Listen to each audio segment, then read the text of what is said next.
commerce et d'industrie du Mali se porte très bien. La Chambre de commerce et d'industrie du Mali est un service public, pour votre information, établissement public à caractère professionnel, créé par une loi, puis avec un décret d'application. Dieu merci, je suis au deuxième mandat. Je viens d'être réélu au mois de mars 2021 pour un mandat de 5 ans. J'ai eu à faire un premier mandat, 2015-2020, maintenant 2021-2025, pour un mandat de 5 ans. Lorsque nous sommes arrivés en 2015, on a dit qu'il faut qu'on change. Il faut qu'on change les systèmes qui étaient là. Il faut qu'on arrive à faire des investissements dans des grands projets structurants, en tout cas les projets qui soutiennent les activités des entreprises. D'abord pour ces grands projets, nous avons passé d'abord à faire d'abord les sièges de toutes les délégations régionales, en passant par Tombouctou, Gao, Kidal, Ségou, Sikasso, Mopti, Koulikoro et le district de Bamako. Dieu merci, à la date d'aujourd'hui, les 9 régions, chacun a son siège. Et tout récemment même, on a acquis un terrain à Bamako ici pour construire les sièges de la Chambre de commerce. En début de cette année, on va commencer cette siège qui va être le siège du bureau national. Comme vous le savez, là où se trouve la Chambre de commerce, c'est un vieil bâtiment. Il est daté de 1906, placé même patrimoine national, qu'on ne peut pas casser, qu'on ne peut pas modifier.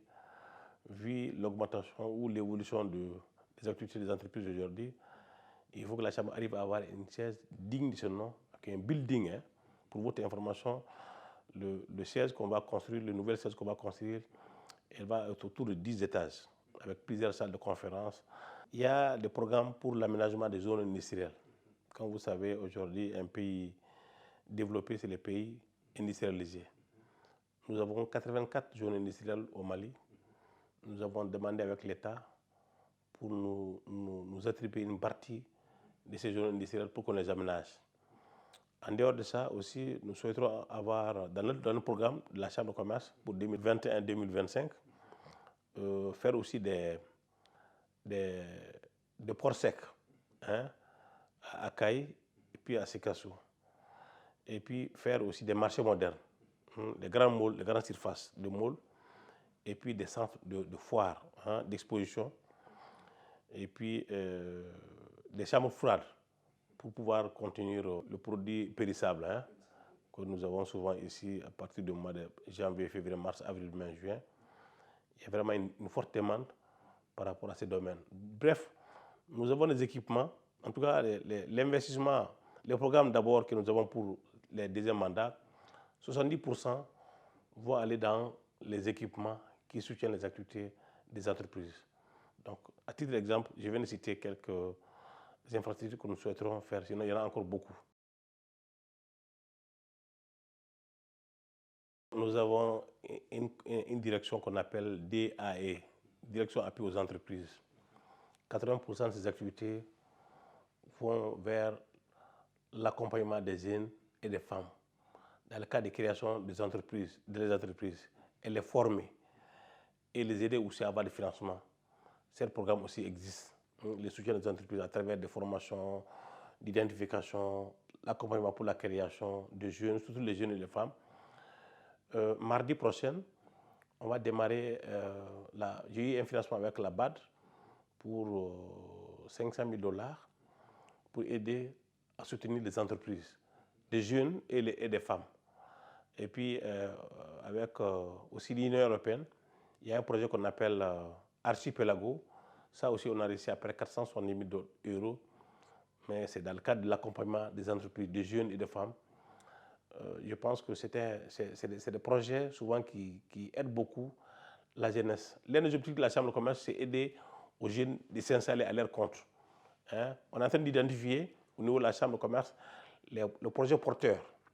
On a payé des cabinets qui sont en train d'élaborer de grands projets, en tout cas des petits projets plutôt, pour les jeunes, les femmes, ou en tout cas pour les permettre de s'installer. Comme vous le savez, depuis 2012, nous avons connu ici des crises multidimensionnelles. Commencé par la rébellion, ensuite les djihadistes. En 2020, il y a eu le coronavirus qui a quand même frappé le monde entier. Et pour nous, ensuite, il y a eu une crise sociopolitique qui a conduit l'événement du 18 août 2020. Et ensuite, on est dans les mêmes crises aujourd'hui encore avec les communautés économiques des États de l'Afrique de l'Ouest, qu'on appelle l'IMOA, et la CEDEAO, ont pris des sanctions contre notre pays. Donc, ça veut dire que nos entreprises au Mali, ou l'environnement au Mali, depuis un certain temps, on est dans vraiment des difficultés, en tout cas des positions très difficiles pour nos entreprises. Tout ça cumulé ne favorise pas aujourd'hui nos entreprises maliennes. Mali est un pays continental. À l'importation ou à l'exportation, nous passons par ces pays côtiers. Si les 7 frontières que nous avons aujourd'hui, il y a 5 frontières qui sont au pays de la CEDEAO. Il n'y a que 2 qui sont vraiment les 2 pays qui ne sont pas à la CEDEAO, l'Algérie et la Mauritanie. Mais ça trouve que par habitude, 70% de nos trafics passaient par Dakar, 20% passaient par Abidjan, l'autre 10% est partagé entre les autres corridors, Mauritanie, Guinée, Ghana, Lomé et Togo. Les sanctions qui viennent prises par l'IMOA, d'abord que nous condamnons, sont allées très loin. Ça a trouvé que les plupart de nos entreprises avaient déjà pris des dispositions pour approvisionner les pays en denrées de première nécessité. Comme vous le savez, on est à 3 mois de carême. Au niveau du ministère de l'Industrie et du Commerce, et on a créé là-bas une structure qu'on appelle Conseil national de prix. Nous sommes réunis avec le ministre en charge de l'Industrie et du Commerce il y a 1 mois pour vraiment faire la citation des denrées de première nécessité pour vraiment prévenir les mois de carême, pour qu'il n'y ait pas de pénurie ici les denrées de première nécessité. Mais l'État a pris des mesures pour exonérer une quantité importante de 300 000 tonnes de riz à 50%, 60 000 tonnes de sucre et 30 000 tonnes d'huile alimentaire. C'est le produit de grande consommation, quoi. Les sucres, les farines, les laits, les riz. Ensuite, maintenant, il y a eu cet embargo. Cet embargo qui a été imposé à nous ne favorise pas aujourd'hui la situation de notre pays. La citation qui a été faite la semaine dernière par la Direction générale du commerce et de la concurrence montre qu'il y a suffisamment de stocks disponibles ici, des denrées de première nécessité, sauf un seul produit, les sucres. Ce n'est pas lié à l'embargo. L'augmentation du prix des sucres, ou la plupart même des produits de première nécessité, c'est l'impact de Covid-19 de 2020 qui est arrivé en 2021. La plupart des entreprises qui avaient fermé ou ceux qui produisaient aussi les matières premières ont repris tous en 2021 plutôt. Ce qui fait qu'il y a rareté de denrées de première nécessité sur le marché international. Les grands pays comme Chine, l'Inde, le Brésil ont payé une grande partie de ce produit de première nécessité. Mais la situation actuelle au pays, heureusement pour nous, ils ont inscrit les produits de première nécessité. Bref, les produits alimentaires ne font pas partie de l'embargo de la CEDEAO. On peut continuer toujours à acheminer vers le Mali. Tant qu'on continue à amener ces produits, je suis certain qu'il n'y aura pas de rupture au Mali ici. Mais par contre, il y a certains produits qui ont connu de l'augmentation sur le marché international. 50%, voire souvent 70%. L'État a renoncé une partie au cordon douanier, ses droits de douane. Mais souvent qui ne compense pas l'augmentation connue par certains produits sur le marché international. Quand vous prenez le cas de sucre aujourd'hui, ce n'est pas à cause de l'embargo, c'est parce que c'est de $300, les tonnes est parti à $565 aujourd'hui. Vous voyez, c'est presque 100% d'augmentation. Et ça, ce n'est pas dit à l'embargo. Si on dispose de produits comme ça, sur le marché, forcément, il peut y avoir d'augmentation. Mais l'État est en train de voir dans quelle mesure, pour mettre sur le marché la production locale. Pour votre information, nous consommons 300 000 tonnes de sucre par an. Nous produisons au Mali ici entre 80 000 et 90 000.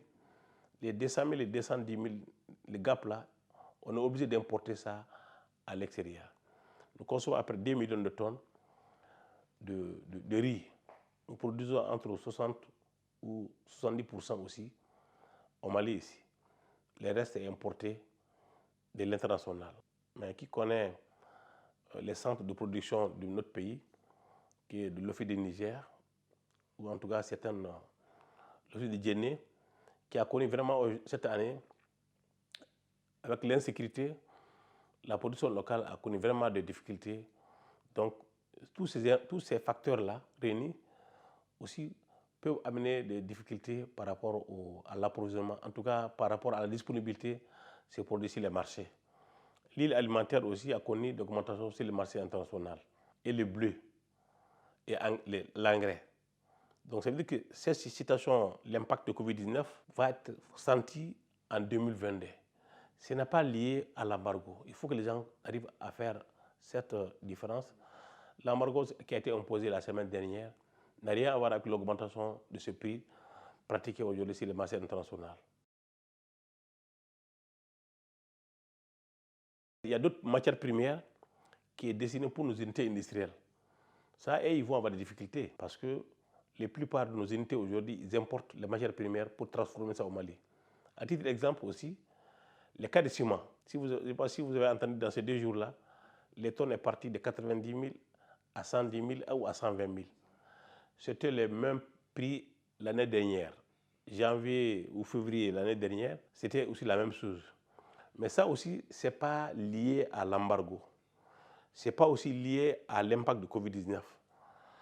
Nous consommons entre 10 000 et 12 500 tonnes par jour. Nous produisons ici, au Mali, 2 millions de tonnes par les 3 unités. Diamond Ciment, CIMAF, Ciment et Carrière du Mali, CCM.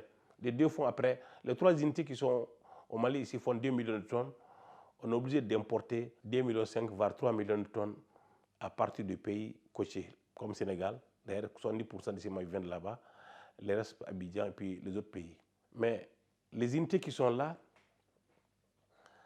celui qui produit 1 million de tonnes a connu des difficultés au niveau de son installation. Il y a un de ces fours qui est arrêté. Il faisait 4 000 tonnes par jour et aujourd'hui ils sont autour de 700 tonnes.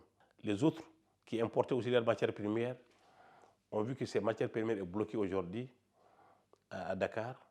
Ils ont orienté leurs bateaux vers les pays comme la Guinée et la Mauritanie. Cet produit va connaître forcément le hausse, quelles qu'en soient les mesures qu'on va prendre. C'est parce que souvent les lois de marché l'offre et la demande. Quand il y a disponibilité, les prix sont. Mais quand il y a rareté de prix, souvent, c'est difficile. Mais on est en train de travailler avec ces différents corridors pour que très rapidement, on puisse vraiment orienter les nouvelles commandes, que ce soit les matières premières, des unités industrielles, que ce soit les produits alimentaires ou d'autres produits, sur le port de Conakry, sur le port de Nouakchott. Moi-même, je vais à Conakry pour échanger avec les autorités de Guinée, puis les autorités portières, voir dans quelle mesure on peut mettre des systèmes en place pour qu'on puisse acheminer très rapidement les trafics qui vont être orientés sur l'axe Guinée. Nous allons aussi nous rendre à Nouakchott pour voir avec les autorités là-bas comment très rapidement acheminer nos nouvelles commandes vers Mauritanie pour qu'on puisse vraiment passer par là. Mais d'ores déjà, ce que je peux vous informer, Dakar, Abidjan, les autres corridors sont en train de lâcher les produits de première nécessité. Aujourd'hui, les cycles sont en train d'arriver sur les marchés maliens. Quel d'autre produit? L'île alimentaire. En tout cas, les produits de première nécessité, ces différents ports sont en train de lâcher et sont en train de venir au Mali ici. Effectivement, lorsque nous avons appris les sanctions, moi-même, je n'étais pas là, j'étais à l'extérieur. Mais un de mes vice-présidents qui était là, en tout cas, à la Chambre de commerce, le conseil malien de chargé, le conseil malien de transport routier, sont réunis très rapidement à la Chambre, voir dans quelle mesure, qu'est-ce qu'on peut faire tout de suite pour faire en sorte qu'on ne puisse pas sentir cet embargo, en tout cas de façon difficile. Hein. on a eu à faire les inventaires de produits disponibles ici au Mali. Ça va nous amener combien de temps? Avec la Direction générale du commerce et de la concurrence, c'est avéré qu'il y a des produits aujourd'hui, même si on n'importe pas 1 gramme, ça peut continuer la consommation nationale pour 90 jours. Il y en a pour 2 mois, il y en a pour 40 jours, il y en a pour 1 mois. Et voir dans quelle mesure, au niveau des différentes frontières, les produits disponibles, comment faire en sorte que ce produit peut être lâché pour rentrer très rapidement à l'intérieur, faire aussi l'inventaire des différents produits disponibles aux différents ports et très rapidement pour les charger et pour les acheminer au pays. Voilà les stratégies qu'on avait mis en place et ça marche très bien d'ailleurs. Il y a 2 cycles que nous disposons. Il y a 100 000 tonnes ici au Mali, produits localement ici, par des unités industrielles, Sokola et Nsokola. Les GAP est importé de l'extérieur. Ce qui est importé de l'extérieur, l'État a pris des mesures pour renoncer 50% les droits de douane des cycles importés pour une quantité de 60 000 tonnes. Maintenant, en jumelage avec la production locale, le produit aussi peut être vraiment maîtrisé d'une façon, mais quoi qu'on fasse aujourd'hui, il faut souvent qu'on se dise la vérité, il y aura une augmentation sur les prix des sucres. Et les blés, l'État est en train de voir avec les miniers dans quelle mesure on peut garder le prix de pain à 250 francs CFA et à 125 francs CFA de 150 grammes et l'autre là, 250 francs CFA aux 300 grammes. Mais l'île alimentaire aussi a connu l'augmentation sur les marchés internationaux.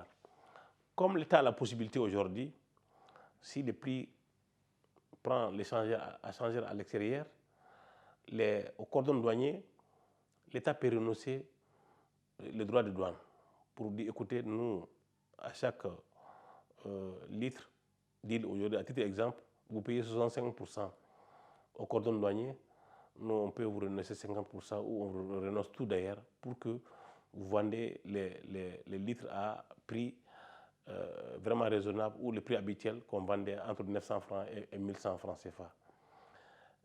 Le bleu aussi la même chose. Les riz, il n'y a pas eu vraiment d'augmentation significative sur les marchés internationaux. Les riz brisés, voilà, donc je parle des riz brisés. Les riz en poudre aussi, il y a eu l'augmentation. Comme l'État a des mécanismes au cordon douanier, ils peuvent renoncer les droits de douane pour régulariser le prix aux consommateurs. L'État est en train de faire vraiment des efforts aussi à ce niveau pour renoncer une grande partie ces recettes au niveau de la douane pour compenser l'augmentation de ces différents produits sur le marché international. Le commerçant aussi est en train de réfléchir aujourd'hui comment renoncer une grande partie sur leurs marges pour maintenir le prix vraiment au prix pratiqué avant aujourd'hui. Quand tu prends le cas du pétrole, l'État fixe les prix à la pompe, mais les GMPP, Groupement malien des professionnels du pétrole, ont décidé de vendre les prix d'essence au plus bas et les prix pratiqués au prix à la pompe, quoi. Par exemple, les gasoil qui fait 593, il y en a qui acceptent aujourd'hui à vendre à 550. Ils vendent au plus bas les prix pratiqués. L'essence est à 663 francs. Il y en a qui vendent à 650 pour vraiment aller au bas. Parce que souvent, quand c'est l'hydrocarbure qui prend à un niveau élevé, ça va être répercuté sur les transports. Les transporteurs vont répercuter ça sur le coût des transports. Les commerçants seront obligés de répercuter ces coûts de transport sur leur prix de revient.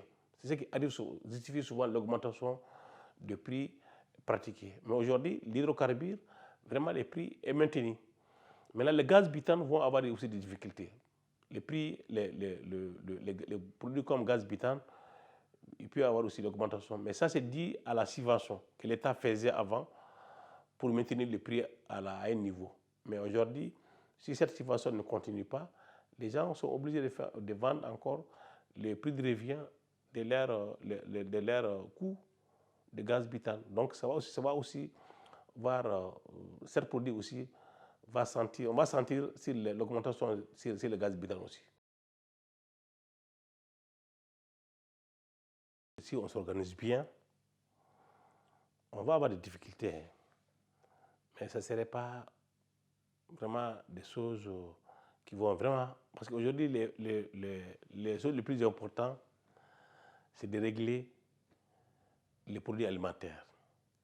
Si les produits alimentaires ne font pas partie de cet embargo, les produits pharmaceutiques ne font pas partie, l'hydrocarbure ne fait pas partie, on peut toujours faire des transferts, on peut acheter. Hein.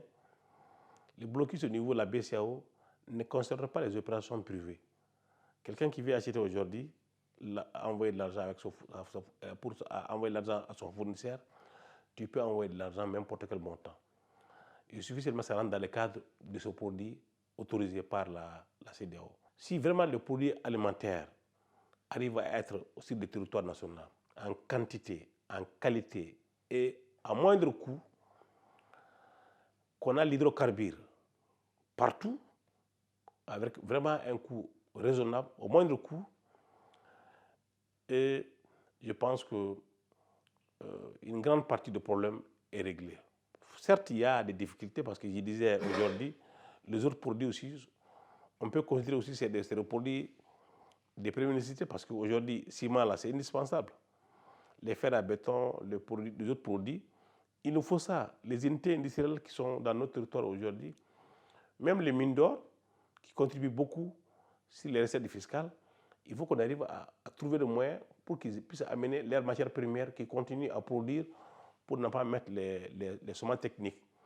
Donc, il y a des difficultés, mais si on s'organise très bien, on peut vraiment amoindrir cette difficulté. Maintenant, le plus difficile, nous devons compter sur nous-mêmes d'abord. Comme je disais, à titre d'exemple, il y a des gens qui ont le contrat pour fournir. Et ces produits sont garés, en tout cas, ces produits sont stockés aujourd'hui dans un port qui n'a pas la moyen de les acheminer au Mali. Ça va amener des difficultés. Et l'impact même de cet embargo, on va sentir. On va sentir en toute honnêteté. Voilà, les entreprises vont sentir. On a échangé avec nos partenaires, les armateurs, pour leur demander de renoncer les sidesari. Quand vous importez à partir de port, souvent on vous donne un délai de 2 semaines pour évacuer vos marchandises. Mais s'il y a eu l'embargo comme ça, on ne sait pas quand est-ce que ça va finir. On a demandé aux plupart de ces armateurs de renoncer de cette sidesari à nos entreprises. Il y en a qui ont donné leur accord déjà. Il y en a qui disent qu'ils sont d'accord, quelle que soit la durée de cet embargo, et ils ne vont pas appliquer la pénalité. Il y en a qui sont en train d'étudier la question. Peut-être la semaine prochaine, on peut avoir la réponse oui. Comme ça, de cette côté d'abord, de cette partie, on va vraiment avoir cet avantage. Maintenant, on est en train de travailler aussi sur le corridor pour faire acheminer maximum de produits comme je dis, même les produits qui ne font pas partie des produits de première nécessité.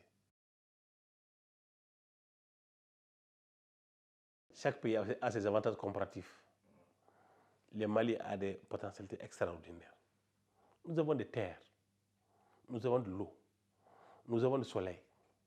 On peut produire le solaire suffisamment pour rendre l'électricité là à un coût acceptable, ou en tout cas à la portée des Maliens.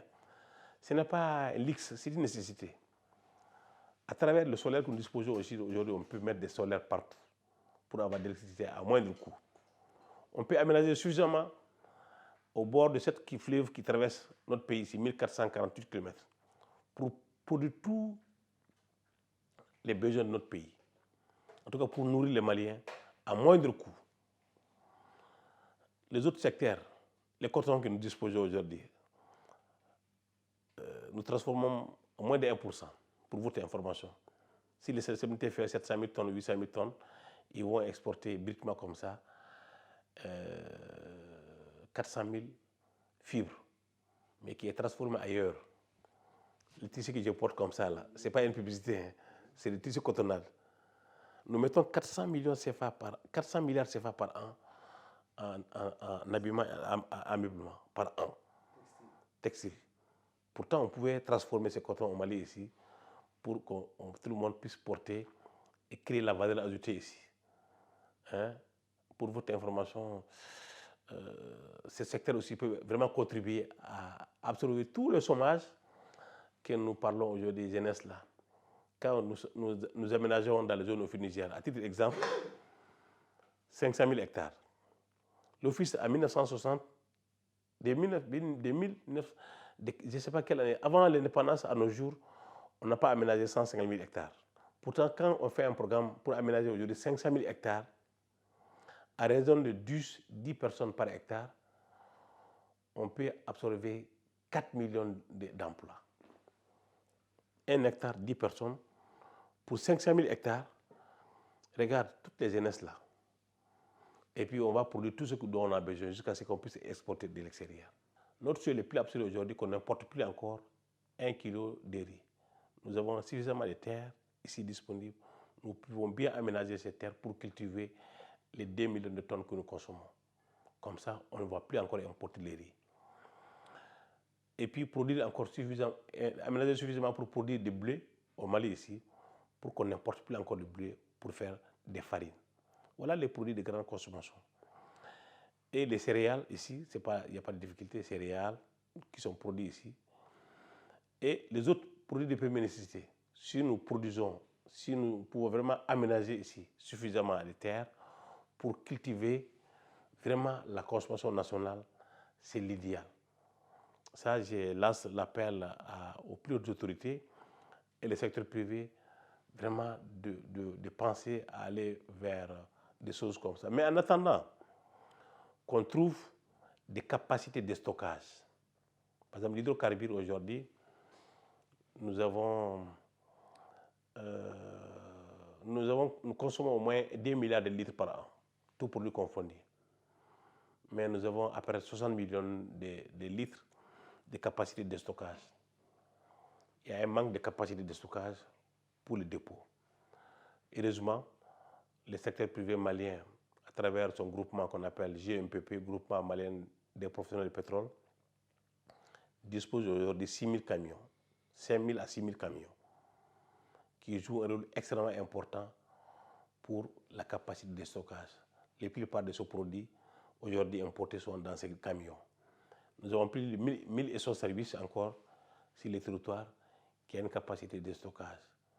Mais les autres produits, un pays comme la nôtre, continental, qui n'a pas la façade maritime, devait avoir, à mon avis, les capacités de stockage, tous les produits de première nécessité pour au moins 90 jours. Il y a 2 ans, ce n'est pas l'embargo, c'est Covid-19. C'est une crise qui a frappé le monde entier. Il y a eu l'impact sur tous les pays. Et si à son temps, nous disposons ici les capacités de stockage, en tout cas les capacités de stockage, les produits disponibles dans ces capacités de stockage, sur tous les produits, nous n'allons pas sentir vraiment l'effet de Covid-19. Il y a eu les mêmes cas aussi en 2020, lorsqu'il y a eu Covid-19 ici. Les plupart des frontières étaient fermées, donc il y a eu des paniques. Il y a beaucoup de produits qui avaient manqué. Donc après cette crise, nous vraiment conseillons fortement les privés et l'État malien de penser à mettre ici les capacités de stockage. D'abord, produire suffisamment tous les besoins de notre produit alimentaire et puis avoir les capacités de stockage pour les garder. Par exemple, aujourd'hui, quand vous produisez ici des pommes de terre, à partir du mois de janvier, février, mars, la période de salaire, il n'y a pas des équipements qui peuvent continuer la production pour garder ça pendant des mois aujourd'hui. Comme je disais, on a des terres pour cultiver. On a des soleils pour produire l'électricité. Nous avons les énergies ici. Nous avons vraiment, quand tu prends l'IMOA, là, on est premier, l'élevage. CEDEAO, on est deuxième. Quand tu prends l'IMOA, là, on est encore premier, l'agriculture. Mais pourquoi on va pas on est aussi premier cette année par rapport au coton? Pourquoi il y a certains secteurs, on ne va pas se focaliser sur ces secteurs-là pour faire décollage de notre économie? On est un pays grand, très grand. Heureusement d'ailleurs pour nous, avec ces embargos, on ne va pas sentir ça parce que 99% des entreprises, c'est des Maliens. Ce n'est pas comme les autres pays, là où il y a beaucoup de Libanais, les Français ou les étrangers. Ici, l'économie est détenue par les privés. Voilà l'avantage que notre pays a. Donc vraiment, on n'a pas de pétrole, hein, mais on a des choses aujourd'hui, si on les valorise, qui permettent à faire développer notre pays. Je suis certain. En matière de business, on ne fait pas pour perdre, on fait pour gagner. Mais vu la situation de notre pays aujourd'hui, nous demandons aux commerçants de ne pas vendre en perte, mais de renoncer une grande partie de leur marge pour faire face à la situation qui traverse notre pays. C'est pour encore accompagner le peuple malien. C'est pour encore accompagner le peuple malien. On est dans une situation difficile. On souffre déjà, comme je disais, depuis 2012. Nous avons connu des crises multidimensionnelles. Avec cet embargo, chacun de nous doit jouer son rôle. Les commerçants, les revendeurs, les détaillants doivent tenir compte de ça pour vendre vraiment à un prix acceptable. De ne pas perdre quand même, de toute façon, mais de renoncer une grande partie de leur marge. Ce n'est qu'une petite période en attendant qu'on puisse rétablir nos relations avec CEDEAO et moi pour que les activités reprennent encore. Je lance un appel aux plus hautes autorités de renouveler le dialogue très rapidement avec les communautés économiques des États de l'Afrique de l'Ouest, CEDEAO et moi, qu'ils renouvellent très rapidement le dialogue pour qu'on puisse vraiment avoir un accord sorti de cette situation qui n'avance pas, qui ne favorise pas du tout l'avancée de notre pays. On a des défis ici à relever, défis sécuritaires. Pour faire face à ça, il faut trouver des moyens pour lever cet embargo très rapidement.